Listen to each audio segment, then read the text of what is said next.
Okay, go ahead.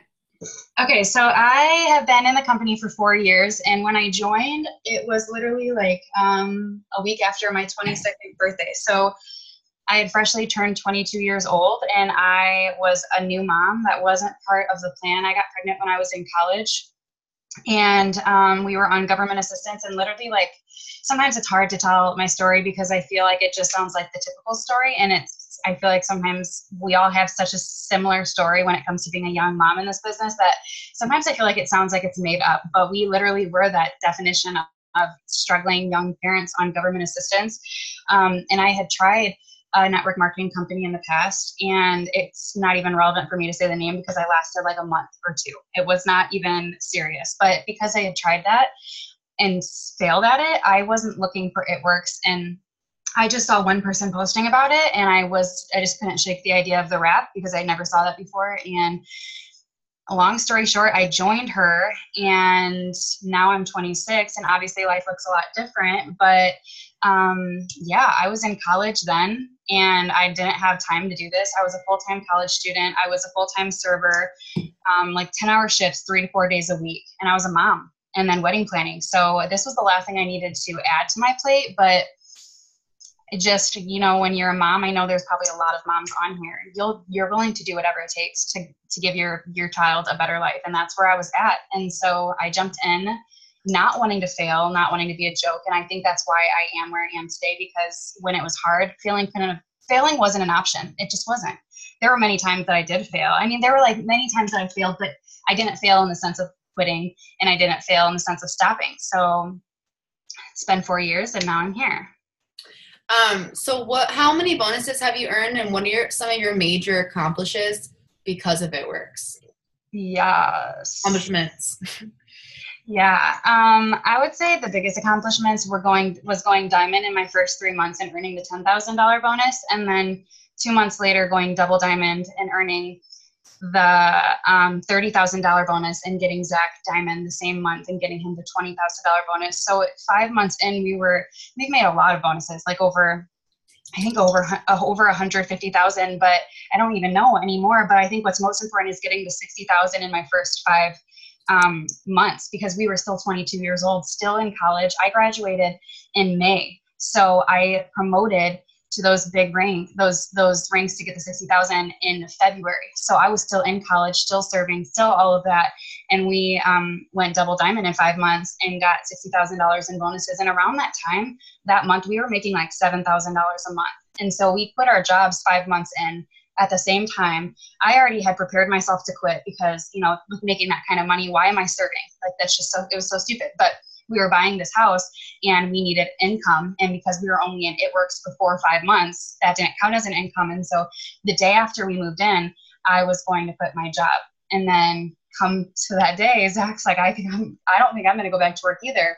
And that was like, I think that's like the most biggest important, that was just like a huge milestone in my business, because that's so crazy. And I'm not saying to go do that, because that was actually really crazy, but that just shows how much confidence we had.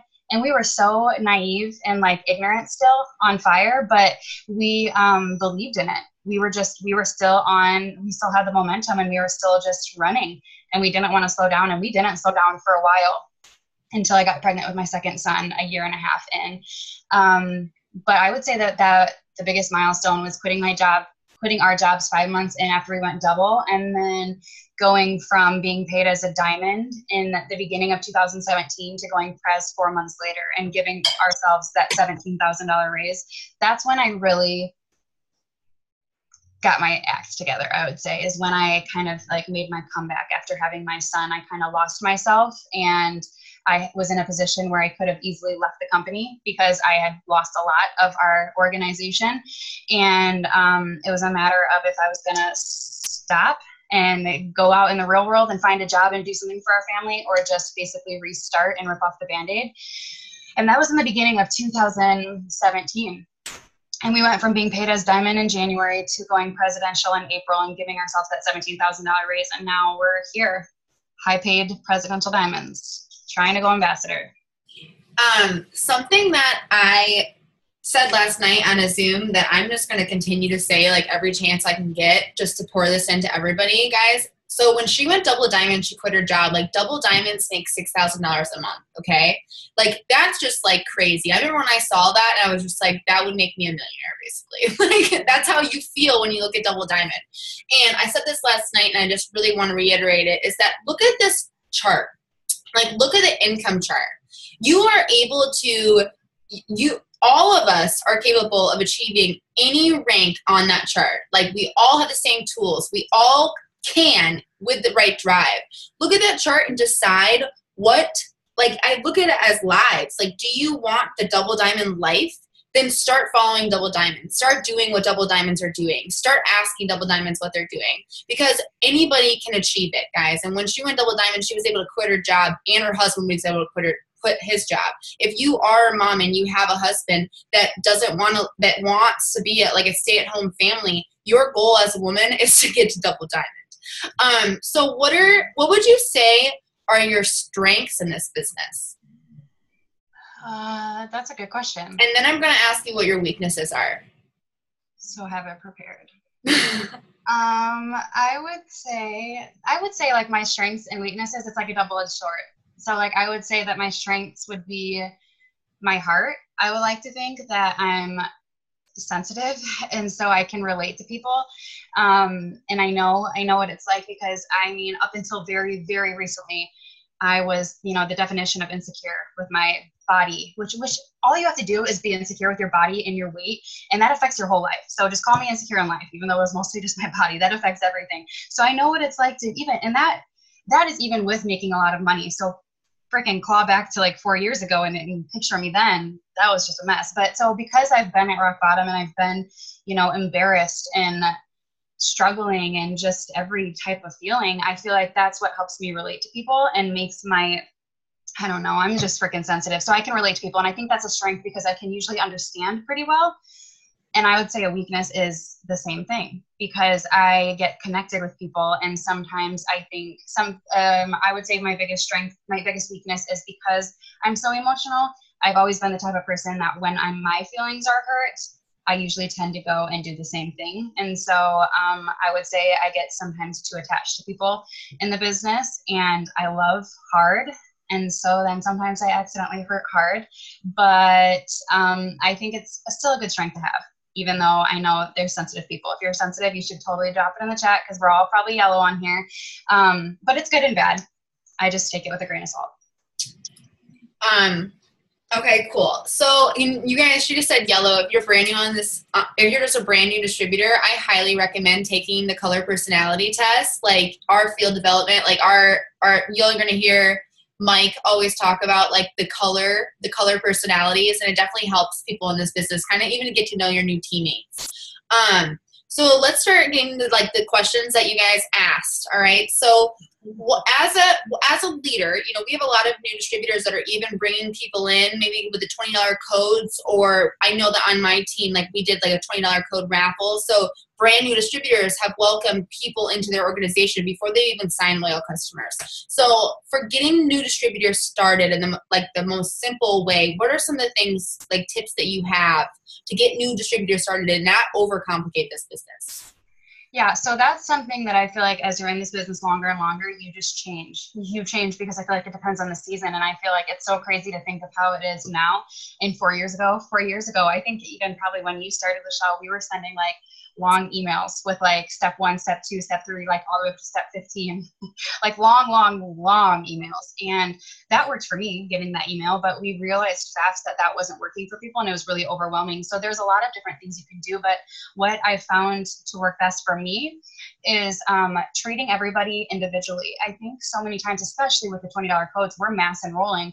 And so you pair people off and you like want to put everybody in a chat. And I'm not shaming you if you do this. Please don't take it that way, because I've been there and I still halfway am there sometimes. But I think that sometimes we want to work smarter, not harder. But I do think when it comes to training new distributors and you sign them up and you put them in the system, you have to treat them individually for like a couple weeks, because everyone's so different. And I made the mistake so many times of signing up with 3 people in a day, let's say, and then I'm pairing them together and I'm talking to them all like they have my mindset, and come to find out so-and-so is independent and wants to be talked to once a week. Other person needs to be called on the phone, and the third person needs to be told what to do in an aggressive way. I don't know, that everybody learns so differently. And so what has really been helping is, I just quickly add them to my team page, and I just don't mess around. I have a Zoom or just a quick video that's like 5 minutes long that I made like in January, just saying, hello, I'm Rachel. Whether I signed you or not, you're in my downline. That's what this team page is all about. Don't hesitate to use it. Step one before doing anything else is making a list of 30 people closest to you, family and friends. Get as close to 30 as you can. I want you to get off this video, make it, and then message your enroller. And so that's literally all the video says. And we've come to find that that really works well because they watch the short video. It's not like an hour long. And then they know that's one step. All they have to do is one step, and it's making a list. So honestly, I feel like I have a really good ratio of people watching it and messaging me right away. Sometimes, you sign people up and then they ghost you and you never hear from them again. So I just tag them in that video and I wait. Sometimes it's like 3 days and I'm like, what's up? Did you not get that video watched? And that shows me right off the bat, if they can't watch a short video right away, I'm probably not going to give them the best of me until I get the best of them, because there's so many people that need us, even if we didn't enroll them, right? So when they text me or whoever and they watch that video, they make their 30s list, and then I just give them just a tacky little starter script for that specific list, and they send it and they start sending me all these screenshots, and then we just go from there. And so I don't have any direct steps after that. Those 2 steps I would say are the most important, and then I treat them based on the vibe I've gotten off of their list. I can tell when they start sending me screenshots and they start asking questions, like what type of person they're going to be. And then, sometimes we get in our heads and we're like, I don't know what they need from me. Am I sucking as leader? Like, am I not giving them, like, I don't know. I know I'm not the only one, but like everybody is so freaking different that you sign up on your team. Everyone's so different. And sometimes you'll talk to a potential and you'll be feeling some type of way about them, and then they sign up and it feels like you signed up a completely different person than who was talking to you. And it's like they don't want it. So what I've come to find is like just really being open right off the bat. And, I've been just sending voice messages to people individually asking, what do you want out of this? And what do you need from me? Because I can give you as much, I can suffocate you if that's what you need. But if that's not how you learn and you only want to put in part-time work, I need to know that, because otherwise I'm going to push you away. So I do this full time, and I just reassure them that. I think they like that I do this full time and I can do as much or as little as you want, but you got to voice that to me. And I've had a lot of people lately just say that right now with this season, which is bizarre to me, they don't want to do this hardcore. They just want to do it, like they want to chill for the holidays, but they want to do this and make like a little bit of money. So that is great. I want to know that, because I'm not going to be hustling super hard to get you to the next level then. So that's what I've been doing. I think we used to always just tag people in 1,500 million posts on the page. And yeah, I think about my team page and I think about 5 videos off the top of my head that like you need to watch if you want to go diamond like tomorrow. But that's just overwhelming, and it doesn't do anything for someone that just signed up. They don't get the importance of watching 5 hours of videos right away. So I've just taken it really easy in that sense. And I just feel off of their vibe after the 30s list. I think the biggest thing for any distributor, that's just a great reminder. I recently just stepped away from the hundreds list too and went down to smaller numbers, like 20, 30. But guys, it really just comes down to introducing. If you're bringing a new distributor in, you want them to start introducing the opportunity and the products to as many people as possible. That's what we do. Like, as Presidential Diamonds guys, like we've just talked to more people than you guys. And that's what we want you to do. We just want you to start bringing up the products, bringing up the opportunity to other people, to your network. Okay, so do you work your business more through Facebook or Instagram? And what do you think is an important difference between the two? Sorry, I didn't interrupt you. I would even love for you to mention, because I left Instagram world for a while and I'm just now getting back into it, and it's like scary because it's like a whole new world. But you actually started your Instagram at what you were like double diamond or triple diamond, right? Yeah. So we wanted to just say that just for anybody that's like, just wanting to get an Instagram now. Yeah. So I definitely think you can be successful without Instagram, but the thing is like, it's such a beautiful, okay, I wouldn't call it beautiful, but we're getting there. But like, it's such a huge platform to where, why wouldn't you? You don't need it, okay, there's people probably shaming me hardcore right now, but like, I don't think you need it because I went without it. But now that it's there and I see the potential and I see all these freaking like millennials and people killing it, why wouldn't you try to be good at it? So I still 100% back up Facebook. That's my everything. Even though it's so petty, sometimes I love Facebook because that's easy for me. But Instagram, as of last night with the voice messaging, is going to be my number one platform. I can feel it, you guys. So Facebook, let me just step for a second. Facebook, I used Facebook until I went double diamond in 5 months. And then I rebuilt. I had a lot of team quit around that time, and I rebuilt for the whole year. So I was a double diamond for a year. And I would say probably it was right before I went triple diamond was when I got an Instagram. And Instagram was really different back then. That was like 2.5 years ago. And so Instagram is so different now. And the biggest difference, I'm not a professional, so sometimes it's weird when I have to talk about them because there's probably better people on Instagram that are better at Instagram than me on here. So I feel embarrassed sometimes talking about it, but I'll just talk about what I know. I feel like for me personally, Facebook is so easy because obviously you can put words and it's not just pictures, but it's so easy to be like my diary, my open diary. You know, I know we always talk about like, this is something I actually learned from a double diamond under you, like back in the day. She sent me a message. She sent me a message on Facebook. I had never spoken to her. I was just talking about this on another Zoom because I'll never forget it. I had a message from someone like on Lachelle's side that I'd never spoken to before, but I knew of her. And she sent me a message asking if everything was okay. And I was like, yeah. And she can like, I don't remember the word. She's like a psychic, I think is what it's called or whatever. But so I'm starting to freak out because I'm like, she sees something, she can feel something. Why is she messaging me out of the blue? And long story short, she ended up telling me that like, she couldn't feel anything. She would follow me and she couldn't feel anything from my posts anymore. And like, I wasn't offering any value. And it might sound like really rude, but I appreciated the crap out of it. She said it so caringly and like taught me something that day. And there was nothing even going on. Like that wasn't even when my marriage was struggling or when I was depressed. Like that wasn't any of that. That was just a random point in my business where maybe I was just being lazy.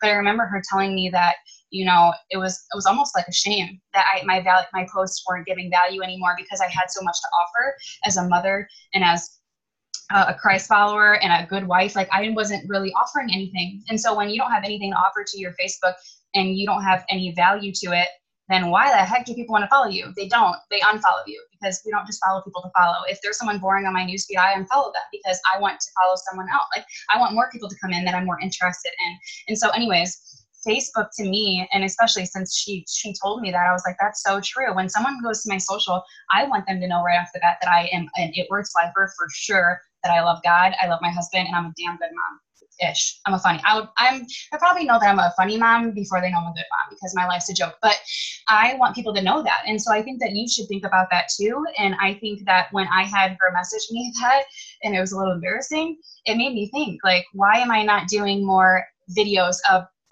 maybe DIY products because I'm a mom. You know, sometimes I feel like we're hiding things on our social without even intending to hide them, and we're just trying to get the job done with It Works. Anyways, I just got off on such a random tangent, but Facebook to me is different from Instagram because it is like an open diary.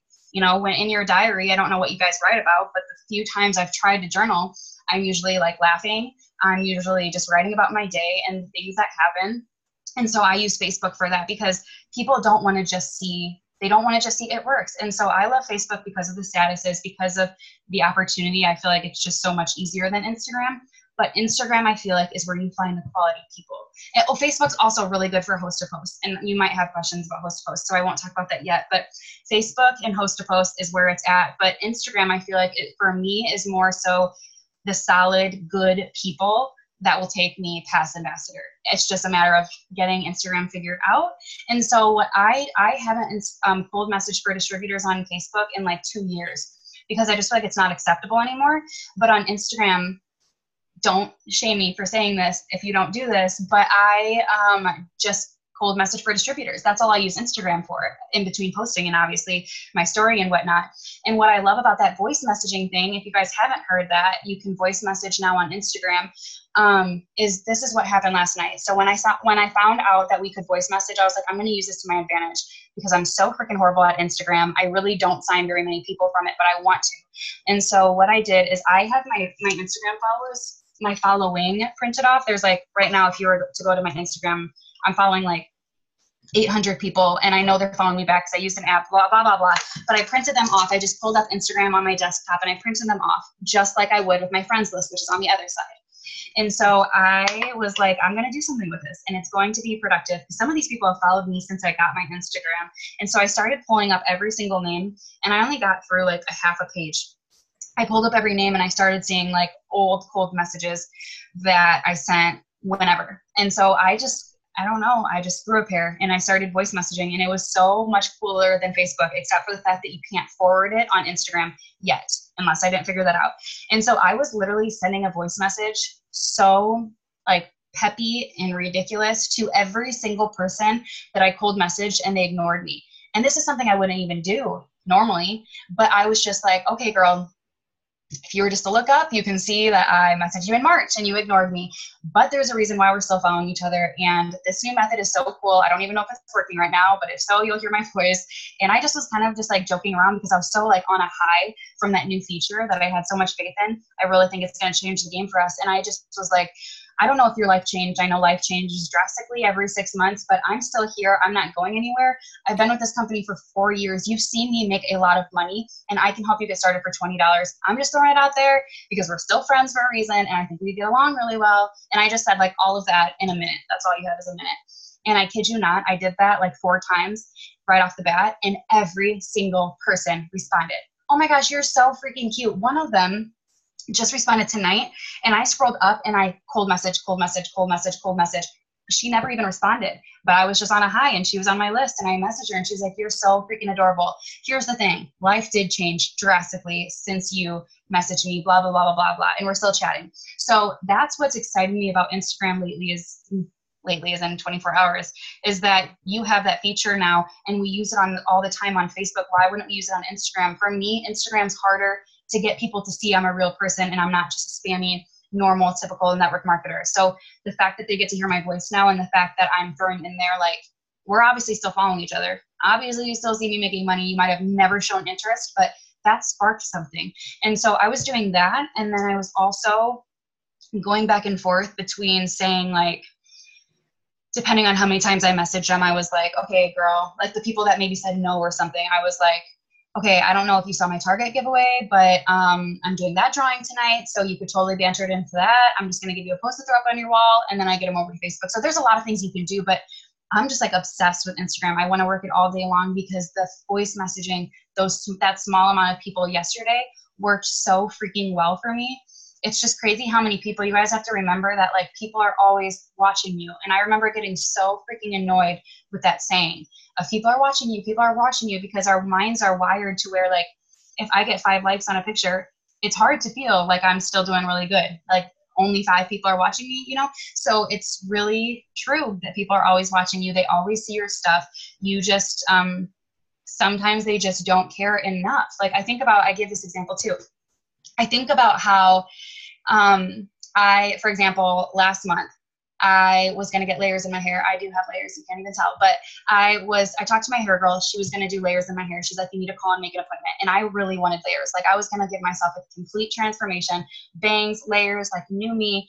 And I was really excited about it. And she was like, you got to call and make an appointment. I was like, totally will tomorrow. It took her messaging me like 6 weeks, because I just didn't want to call and make an appointment. I just didn't want to freaking do it. And I just like stopped caring, but I still really wanted the layers and the haircut, but she had to keep messaging me over and over again. And finally she was like, I'm just signing you up for Tuesday at 9. And I was like, okay, perfect. I'm in. And so I think about that. And I think about how like, even when I want something so badly, it's just not at the top of my priority list as a mother. And so sometimes it has to respark. I don't know. So hopefully that helps, but that's the biggest difference in Facebook and Instagram. I just feel like Instagram to me is more of a project, and it's more of like longevity, where Facebook, I can see instant like gratification right away. But Instagram is more of a project, a long-term, take your time, and it has to have intentional time. That's just me. Some people think otherwise, but. You totally just tackled like what following up, like the importance of following up just in general. Like Fortune is in the follow-up, guys. Like we need to be followed up with too. Like you think about that. Like when you think about following up and you're like, I got to go follow up with her again and again and again. Like think about you. Don't you have to be followed up with two. Like I have to be follow up with just to empty the dishwasher like at least 4 times by my boyfriend. Like he needs to tell me that many times to do it. I'm not kidding. I wish I was kidding. It's still not emptying. It needs to be before he gets home in the morning. But you have to be reminded. And so sometimes it's just not a priority, but sometimes you need, like, that was just a great example. Like, that's just a great example, especially since it happened to you in a different, like, aspect of your life. So what is your daily routine like? And even especially as a mom, and what are your non-negotiables? Yeah. So I enrolled, my son is in preschool, my oldest, and then my youngest child is 2. So he doesn't have to be in school. But you know, a few months ago at the end of fall, I was just really struggling with like the mom guilt in the sense of like not enjoying being a stay-at-home mom, but yet I'm not going to get a job because it works as my job. So this is really funny, but I'm like, I can't leave. Like I'm not getting a job. So if someone's got to go, it's got to be the kids, and I'm not obviously disowning them, but if they can go to school and get smarter and like actually have human interaction, I'll be damned if I'm feeling guilty. I battled with that for so long because I'm like, I don't have to do this. Does this make me a POS? Like I'm not trying to be, but I am a better mom now because I was losing my sanity. So my son, my 2-year-old, obviously doesn't have to go to school, but he is in school with his brother. So I take them to school. I'm out the door by 7:30 and I have to get them ready by 7. And so I choose to wake up at 6 because I think that there's something so powerful about that morning power hour. I just think the timing of it, not even just like your mind and getting yourself right for it, but I feel like the timing of a morning power hour. There's one girl on my team, I don't know if she's on here, Yelise, she swears by like 10 at night to like 1 in the morning, she gets her best host to post. And it makes me cringe because I don't have anybody host to post after 10 because I think people are sleeping and I don't have any luck. So I think it's best to do it in the morning. And so what I have to do, because as a mom, I think when we have the opportunity to sleep, why would we interfere with that? So it's very hard to wake up. And I was getting so used to like knocking out hardcore when I went to sleep that I would not even realize I was turning my alarm off. So I actually put my phone across the bedroom now, like across the bedroom, and it goes off and Zach's still sleeping. So like I jump out of bed because I'm like, I don't want to wake him up. And then I'm up. And then I just sit back down on the bed when I'm up, trying to pry my eyes open. I look at my notifications and then I'm out the door, like into our living room. And so from 6 to 7, that's something that I haven't really messed with for the past 2 weeks. I've been pretty serious about that. From 6 to 7, I'm just either in my office or in the living room, and I have just my friends list in front of me and I'm just working my business. And it's quiet and it's intentional. And I think that it's such a powerful start to my day because there's something about, like I just said, when I wake up, I go get my phone and then I check my notifications before I leave my bedroom. I know that that's actually unhealthy. You're not supposed to like lay down and check your phone. You're supposed to like just get up or whatever. But I do that because that's just how I'm wired. I want to check my notifications right away. And so I know everybody else does too, for the most part. When people's alarms go off, they roll over and they're like checking their Facebook and stuff. So I think that with my morning power hour from 6 to 7, even though it sucks missing out on that hour of sleep, because as a mom, that hour of sleep is everything, I hit people at a really good time. And usually around like 6:30 to 7, the responses are flooding in. And then by the time I get back from taking the boys to school, they go to school like 25 minutes away. So it's like travel time. I have a lot of responses because people are on their way to work. They're getting ready and they're answering while they're awake and getting ready rather than you messaging throughout the day. And they're like, I'm going to message her after work. And then they forget. That doesn't mean I don't work my business all day, but my days look different every single day. I never know if like we're going to go on a date or if I'm going to work out all day. I just don't, you never know what it's going to be like. So I know that if I get that hour of undivided attention from 6 to 7, that motivates the crap out of me. And then I get home and I make coffee and I like post about that some way, shape or form, because I've been really like obsessed with keto cash lately. And then I just relax. And I work my business slowly and quietly, or I read, but I do whatever I want for like a couple hours. And then what's really been helping me is making sure I'm exercising every day because I just really want to be skinny and it clears my mind. And while I'm exercising, I'm listening to a podcast. And that's very new for me. I didn't even know how to download the podcast app like a week ago. So there's that.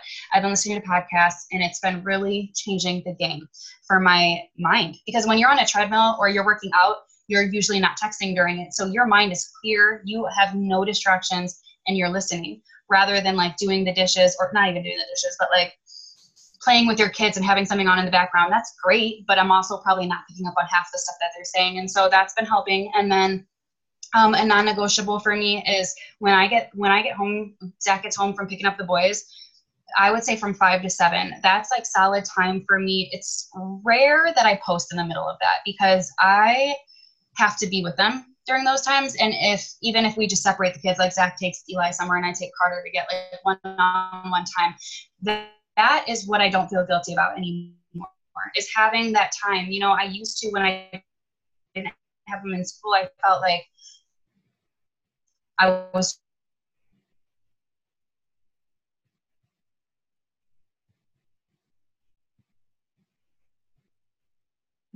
We're all moving to see if it's us or her. Rachel. Always complaining. Now that that doesn't affect me being there, you know, like, so for example, if I'm lazy all day and I watch the Kardashians and I'm not doing anything for my business and the boys get home at 5, I'm not going to go disappear because now that's my time to work. That's shame on me. And now my business is going to suffer for that day, but they need mom too. When I was being a bad mom and just nagging all the time and I would cry so much, and I'm getting emotional because that was last weekend. I felt the same way. I was like, Zach, I'm losing my shit, because now that they go to school Monday through Friday, the weekends are hard. I like don't even know how to be a mom. To have like a full-time mom, it's like freaking hard. And I was just like yelling all day Sunday. Zach went to the Bears game. I was home all alone with the boys, and I was just screaming and screaming and screaming. They're also buck freaking wild. And there was a point to this, and I don't really remember what it was, but I just would feel so guilty at just yelling all the time. And so putting them in school really helped. And so anyways, this part of my non-negotiable day is from 5 to 7 is really for them usually. Maybe there's a time where like Zach's really like wrestling with him on the floor and I can check my phone or something. I don't like never be on my phone, but they're my first priority. It works a second. And then Eli goes to bed at 7. Carter goes to bed at 8. So usually from 7 to 8, I do work, but Carter's my sidekick and he gets to see what I do and he gets to be a part of it and be super extra annoying. Usually I'm on Zooms yelling at him on Zooms. And then at 9, I usually work, 8 to 10, I usually do Zooms or I catch up on stuff. But at 10, what's really helped me, and I hope you guys try this if you haven't, at 10, I turn my phone on airplane mode for the whole night. And I usually put it on airplane mode. My alarm's already set, and I put it on Zach's dresser because, again, I put it across the room. And I do stuff with Zach. Like if we're going to read or play a game or watch a show or love each other in whatever way we choose to love each other, it's his time. Because it's just like being a mom. Like, it's not fair for my kids to get the worst of me. It's not fair for Zach to not get any time with me either. And so that's been really changing the game, is having that 2-hour time with him or by myself, whatever, but it's just not on my phone. And then I go to bed calm as can be. And I wake up feeling clear, calm, and collected, rather than we're on our phone until we go to sleep. We're laying down at night, we're like on our phone. And that's actually really bad for you. Like, I can't say it in a smart manner, like how technically you're really not supposed to be on your phone and electronics before bed. But we do that. And then before you know it, someone on your team wants to quit at like 10:30 at night. And now you're pissed off and you go to bed mad, and then you wake up mad, and then you don't want to work. And it's like a cycle. And I was just not really enjoying it. So I took advice from other leaders that said they did it. And that's been a game changer too. So I would say waking up at 6 before the house wakes up, airplane mode at 10, that time for me to be a good mom. And then throughout the day, that's my time to take care of myself and take care of my business as I please, as I choose to do it. That was a really long answer. No, that was good, because I see that you are literally practicing and perfecting time management, because a lot of times in this business, guys, we can over glorify busy when really you're not that busy. It just really comes down to being a good time manager, and that's managing whether you have a job or you go to school or you do have kids or you have a relationship, and it all just comes down to it can all work out. The plate cannot have a bunch of sides. Like, it can all work out. You just have to manage your time and structure your time like that, where it is husband time, or it is children time, or family time, or it's, Kardashian time. Like, you got to, sometimes you need a little Kardashian in your life. Okay, so you will hear, if you're brand new, and if you're not brand new, you're going to hear seasons. You're going to hear the term seasons. I have kind of just completely changed my perspective on like seasons, especially right now, because this season would I mean, in past years would technically be called the slow season, but we've just really seen a different change, and like and corporate is like on it. I think they were sick of the slow season too. They're like, so we're just going to launch a bunch of products and promotions. But when you go through seasons, you just have to remember that your business just has to change a little bit. Like through the summer, everybo's outside, so your business needs to be more mobilized, like with you and stuff like that. But in this season, we are going, into a brand new year, and how you end this year is how you start out the next year. And so, Rachel, could you just kind of even like the stories of like what right now means for the next 90 days, and like going into conference and just planting season to have a harvest come the boom in tax time? Yeah, I wish I didn't I just cleaned my desk for like the first time all year, and I threw away something that I did. I talked about this with some people that were feeling discouraged about the season, and I literally pulled up eSuite and I like counted the difference in my checks from like November to February every single year I've been a part, and you could drastically see, your check rise, except for that one time I talked about when I had my son. I had Elijah at the end of November of 2016. So I was really sucking at everything with the business in November and December, and you can see my check out of every year. That's the year that nothing great happened until the beginning of the year. I had to really hustle. But you guys, that's another thing that we hear all the time, just like people are watching. And it might sound annoying to people that have heard it, but there's nothing more accurate than how you end this year is how you start. And so I think so many times I've been there. I've had a couple seasons, like when I say seasons, I'm meaning like the December season. I've had a few times where I've had to remind myself, not to just be lazy this month. It's so easy to want to just not do anything this month, because I don't know about you guys and what your holidays look like, but me and Zach both have divorce on our family, on our both sides. So we have like 1,500 Christmases, and I love Christmas, and I would love nothing more than to just not work all month and just love the Christmas lights and just love Christmas. I would really love to do that. But I know what it's like in the beginning of the year. And what's different is that this isn't even going to be like the normal It Works schedule where conference is in the beginning of February, and that's when it gets crazy. Like everybody's saying that it's right after Christmas. Right after Christmas is when things start coming into January, products before Christmas. Like, I don't know. There's a lot of rumors, so I don't quite know it's accurate, but I do know that I had a talk on the phone with Cammie and Stephanie. They both didn't know I talked to both of them, and they said the same exact thing. And what they said was, how's Ambassador? And I was like, I'm not close. I'm not far. Like, what? I don't know really what to do in this season. Obviously, I'm not having a buttload of people promote to like Ambassador and Triple and all this stuff. Like, it's December. But what would you tell me? I remember I asked Stephanie, I said, what would you tell me, knowing I'm going Ambassador, knowing I'm not super far, but I'm not super close? What would you tell me for those visionaries, like for those people that I need, those strong, important people on my chart? What would you tell me to do for them to prepare us to be an Ambassador Diamond team? And we were on the phone, and she was like, nothing. They just need to be at conference, and you'll go right after conference. And she's saying this knowing that I'm not super close. I'm literally like, I started crying after the phone call, because I'm like, she just was so confident in saying what's to come. And she was like, this doesn't even have anything to do with bonuses. This is something that you will not even believe. They let them in on it. Hopefully I'm not saying too much, but they let them in on it. From what I understand, for one of the first times in the business, they're letting them in because they're in the field. Sometimes corporate has these ideas, and they just keep it to themselves.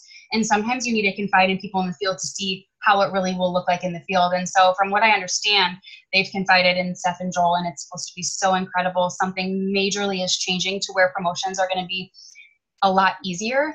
And so I just was so hyped after that phone call. It was the last day of the 2020 retreat.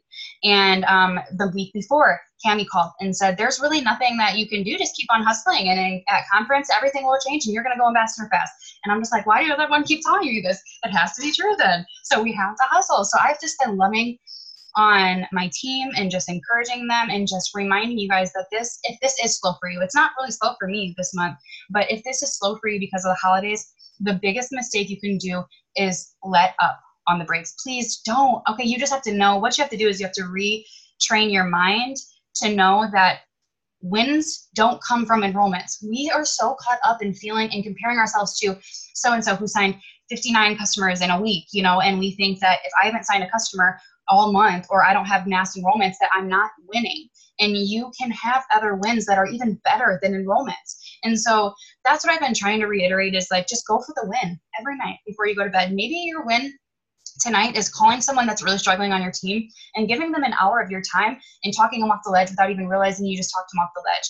And you just shut up as a leader. That's a win. You know, I think that too many times we think that because they're not actually signing up, we're just not doing good. And that's just so not the case. So as long as you just keep building those relationships. I was talking to, I think it was Savannah, and I was just talking to her, and I'm like, what helps me, because I get discouraged too still. I get discouraged and distracted like everybody else. And like I said, I would love to just chill this month. That would be awesome, to just enjoy everything. But I can still enjoy it and just, I don't want to say coast, that's not a good word, but like I'm just calm. I don't know, ever since that phone call with Stephanie, I'm just calmly working and things are unfolding. And so I'm just treating December like a project in the sense of a numbers game, because that's what It Works is. But like the more people I talk to, and I don't know, it's almost like what Savannah said, she's like, I feel like you just gave me permission to take the extra time to build solid relationships. You know, not that we don't do that before, but like in the boom season and stuff, we're not necessarily being intentional with talking to someone for 6 months about signing up, because we're like, you're in, like, let's sign you up. And so I was like, yeah, maybe I'm giving you permission. I guess I needed to give myself permission too. So I'm taking the time to make friendships with people, to continue talking to them. Like they might not sign up now, but I have confidence that if I just at least start that relationship this month, next month, Mark will finish it, right? Because that's how it works in the beginning of the year. So don't take time off. You just have to be super serious. And what helped me this month, I'm not an organized person. I made this video on millionaire mindset, but I'm not an organized person at all. And I do seriously, even being where I'm at in the business, I get distracted more so now that my kids are gone. There's a lot of things I could be doing that's not It Works. But I just bought a notebook, you guys, and I wrote my goals down here, just like a slot for distributors, and then 30 slots for loyal customers, and then where I started at with Facebook friends and where I started with Instagram followers. And so that's what I started with my cover photo, my cover page. And then every single page is a day, December 1st, December 2nd. And you guys, I have stuck with this. I'm so freaking proud of myself. It's 11 days of the month and I've done it every single day, but these are my goals. And this is what's keeping me not distracted this month. And maybe you guys need to do it too. I don't know. We're all different, but I just have self-development. Make sure I do that. Exercise for 30 minutes. Thank you / appreciation notes to my team and customers, whoever, just 3. But then I went down to 1 because that's freaking hard to write 3 notes a day. It really is. New Facebook friends, 20 every day. New Instagram followers, 20 every day. Go through 3 friends lists and 5 host to post. This seems like it's a lot of stuff. It is actually.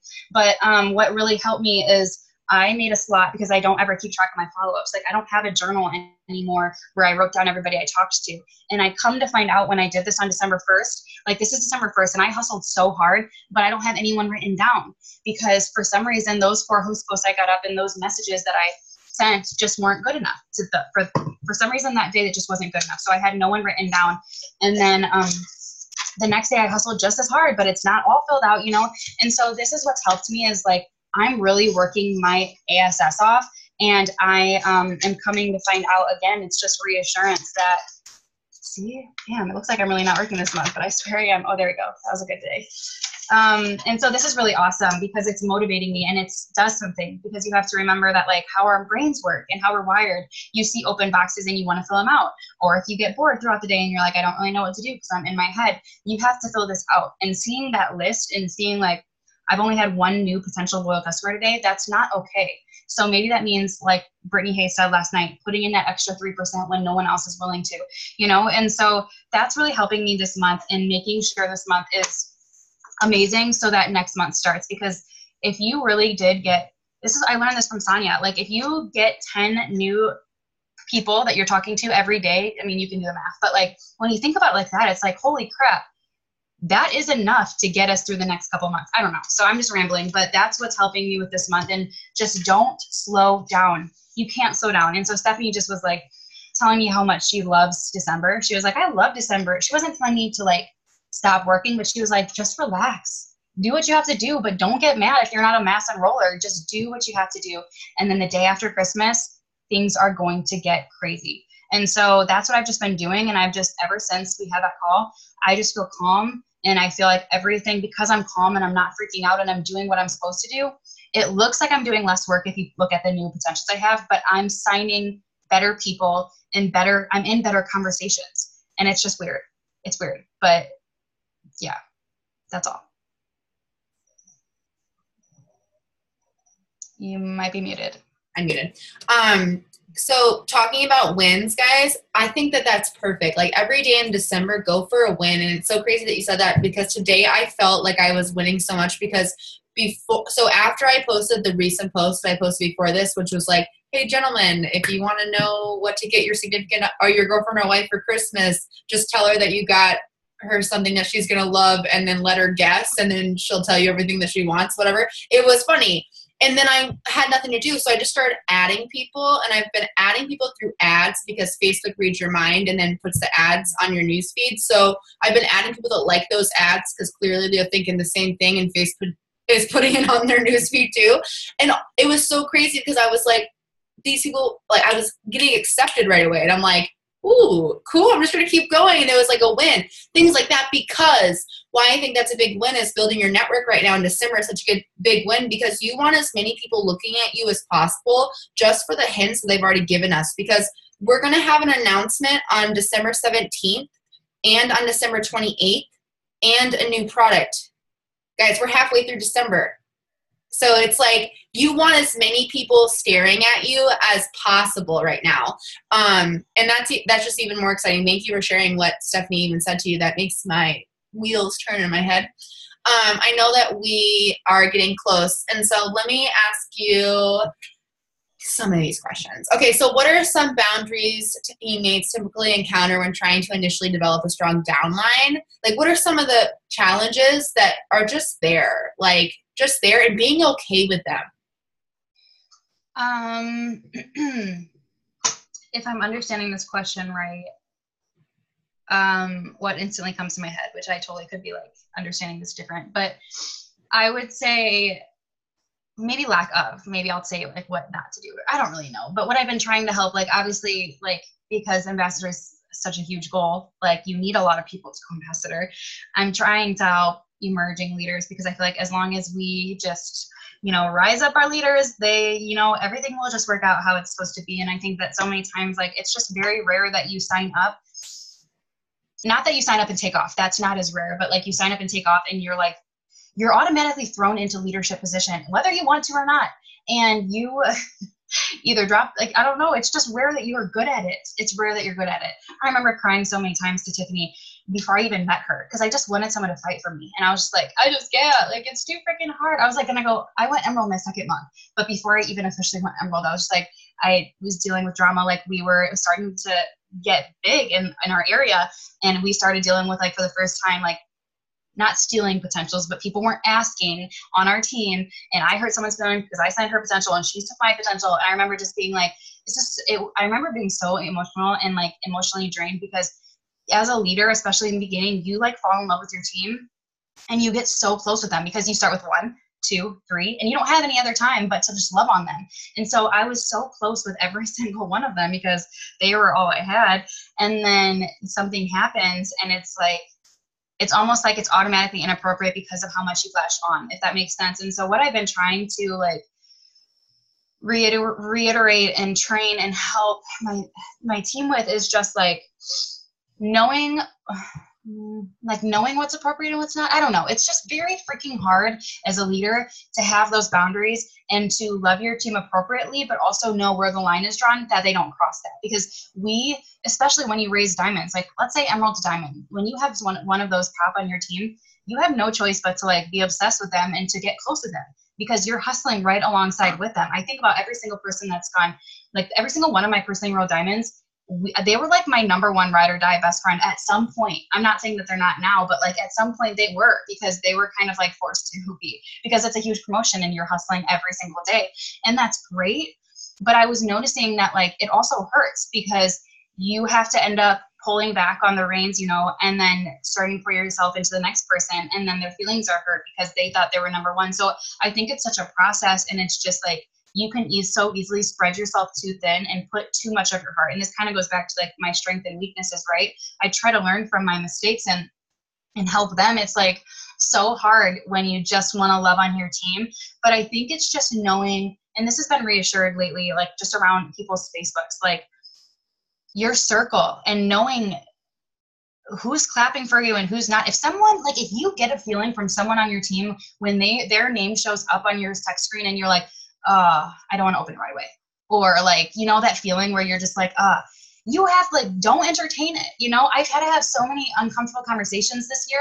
I don't like confrontation, and I don't like hurting people's feelings, and I just don't like awkwardness, and that's just who I am. I am awkward, so it doesn't take much to make a situation awkward. But I've had to have so many conversations this year because I'm like, I'm sick and tired of having drama when I don't even want the drama because I've hurt people's feelings. And so just knowing what's inappropriate and what's not, and just knowing that you can easily be best friends with your team in a respectful manner. What changes that from being like inappropriate, I feel like, is when you have to know when to pull back and when to draw that line in the sand. And even some of my best friends in the business, I've had to have talks with them and be like, we've entertained this subject way too long, and it's really not good for any of our businesses. Or maybe like, I saw how you talked to her in that screenshot, and that's just really not okay. And I understand where you're coming from, but that's going to push people to leave, you know, stuff like that. Or just like, I don't like that you're never in the chat and you haven't I don't know. I'm just trying to think of everything where it's like semi-drama based, but just, I think as a leader, you're forced to step up. And if you don't step up, everybody will walk all over you. And you just need to know, I think you just need to know the balance, and that you can have those friendships, because I think that sometimes we think it's either one side or the other. You either are best friends with them and they walk all over you and it's hard and you're always having your feelings hurt, or you don't have any relationship with your team and you're cold and you're just business. And I think that both are sabotaging. So at the end of the day, you need those relationships, because when things get hard, if you don't have those relationships, they're so easily out the door. But you also need to have it established to where you know when it's time to be a leader. And I think what I can just, I guess, leave with on that topic is just what makes me less uncomfortable is just starting off with like, I love you, but this is me as a leader, nothing to do with our friendship. This is not okay. Or we're not going to entertain this anymore. Or I need to help you with this. I don't know, stuff like that. That I totally might have understood your question completely wrong, but that's just where I went with it, I guess. No, that was great. No, that was where I was going, basically. Yeah.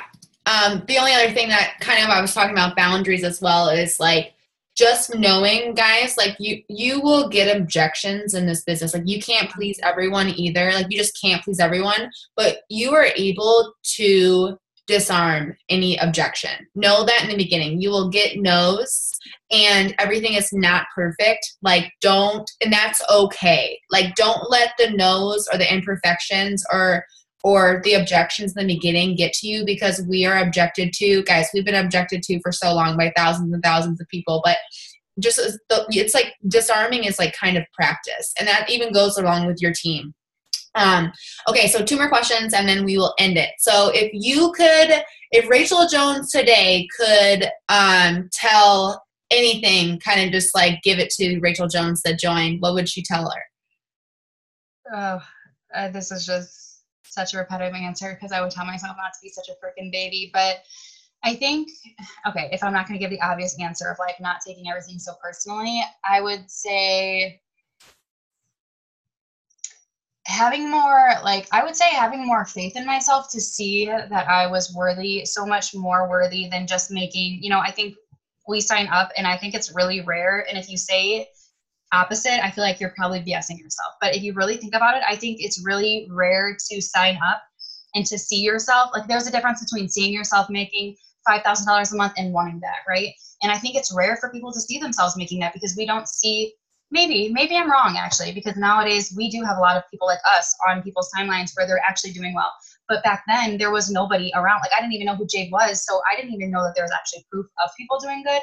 So I think what I would say is like, I had a really good success story, I guess, taking off, but things did slow down and things got really hard. But I would just I wish I would have encouraged my past self to do more, self-development, searching for the vision, just seeing the potential in this company, because I think I was just hungry and addicted, and that's why I did so good. But like I didn't see the longevity for a long time. And I think if I would have, it would have made those little stepping stones that were hard and potentially sabotaged. I mean, I've lost so many people on my team that I probably am the reason why they left.